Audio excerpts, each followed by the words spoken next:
So this song is actually on a record that is already out, called Sleeping House, and this song is called The Incomprehensible Sleep. And to be honest, I don't think it sounds great playing it on my own, because there's a lot of cool stuff going on with like guitars and drums that I obviously can't do, but chronologically this fit because following that is when Jesus went to the Garden of Gethsemane, and he goes off to pray, and he asks his friends to wait for him and pray for him. And he goes back to them, and they're asleep, and he wakes them up, and he's like, man, I'm hurting here. Can you just pray for me? Can you just stay awake and pray for me? And they fall asleep again, and Dietrich Bonhoeffer, when he was talking about that, referred to that as the incomprehensible sleep.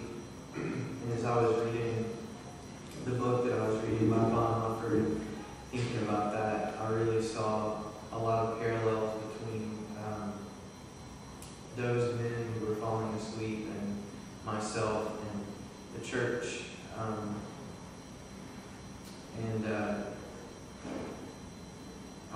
I was explaining this to Brandy earlier today, because I don't know if she knew this, and I'll tell you that the chorus of this song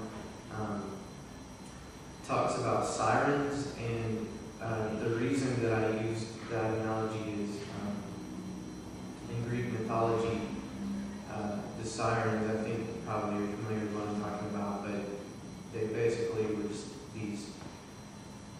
they looked like, I guess, hot women, and they sang, and sailors would just wreck their ships because they would just lose their focus and start steering toward the sirens.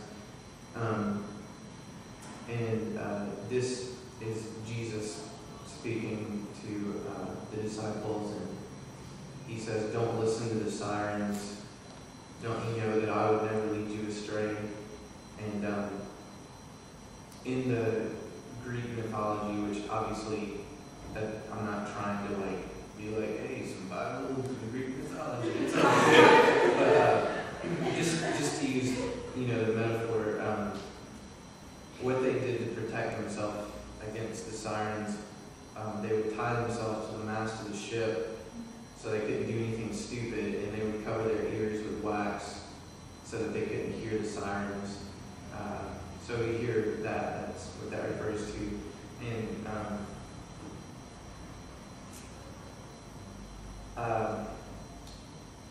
Cohen put out a record called Wake Up, O Sleeper, which comes from Ephesians 5:14.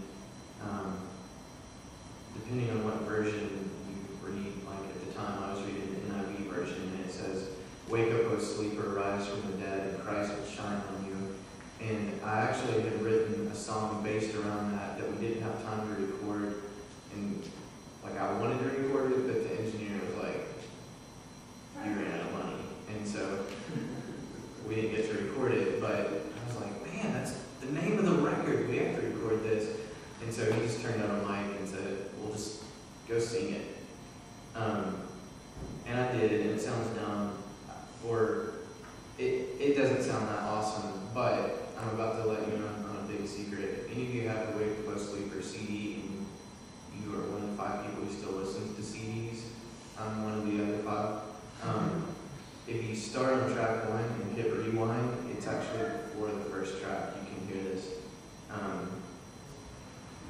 And the reason I'm telling you this is this song references Wake Up, O Sleeper, and I'm going to kind of sing it. Also, it'll make sense when you get there. That probably didn't make any sense. So, you guys still okay? I appreciate